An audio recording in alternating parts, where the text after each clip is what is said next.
It is the 11th of July. Some people are busy setting light to bonfires, but who is setting light in the Scottish transfer market? Well, to be honest, guys, absolutely nobody at the moment. Welcome back to Fog Football. Very quiet day here in the transfer market. Nothing has really happened, although we did have a bunch of goalkeepers leaving the Scottish Premiership. But we're not going to start there because nobody really cares about goalkeepers. We're going to start with Celtic in their pursuit of Donny van de Beek. It is being rumoured that he could be leaving United on loan and that he could turn up at Celtic.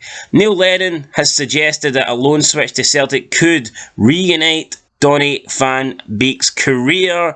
Will that happen? It could happen. I've already made a vid about this earlier on today, so you give your thoughts. I've gave all my thoughts. I feel like it could happen, but I feel like if one of the other clubs come in, then they'll just take him. Well, I know Celtic were linked with Scott McTominay. Out of the two, I'd rather Scott McTominay. Yep. I do not rate Donny van de Beek. Don't get me wrong. I mean, I'm not saying he couldn't do a job for Celtic. I'm not saying he wouldn't be good in the Scottish Premiership, but out of the two, I would prefer Scott McTominay. But here, if Celtic can get him, then so be it. But he's Dutch and Ten Hag doesn't even want him. Yeah, I feel like it tells you all you need to know.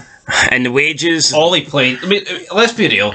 See, everyone buries Fred McTominay. This Van de Beek guy can't get a game over those two. I say a lot about Van de Beek. Plus, I don't think it really fits Celtic's. I just don't think it fits their game plan.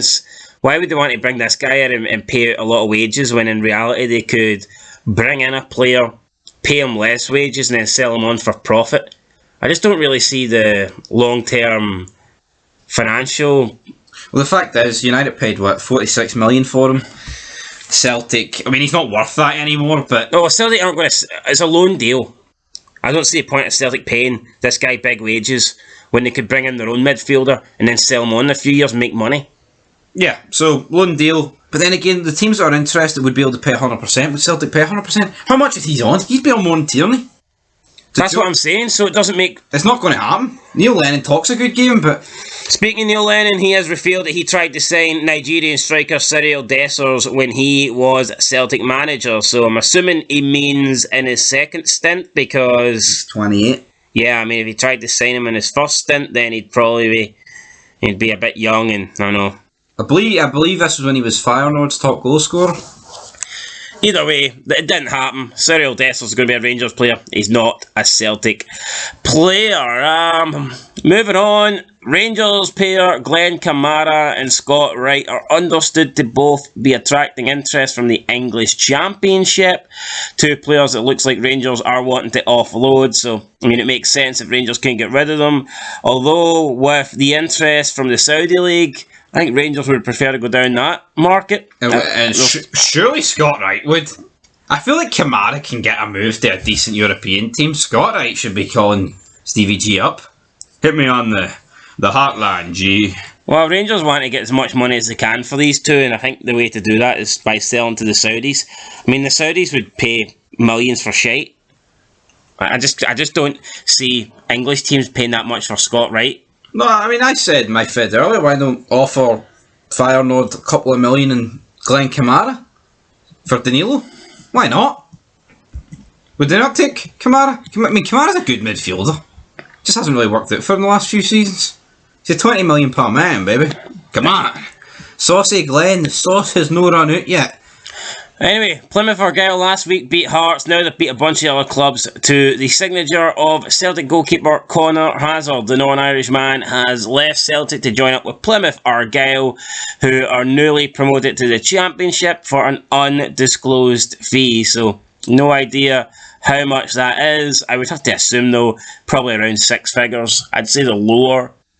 I'd say lower range, six figures. 40 million. Yeah, that's 300, 400,000. I don't really see it breaking the $500,000 barrier. Is it no mad like that he is like the top prize? Who wants to be a millionaire? People mark out a bit for Conor Hazard. That's mad when you think about it. Who's marking out over it? No, it's just like people mark out over winning like $250,000. Who wants to be a millionaire? And there's like footballers like him going for that. It's weird when you think of football like that, isn't it? Groundbreaking money to a jobber, but a club paying it for him.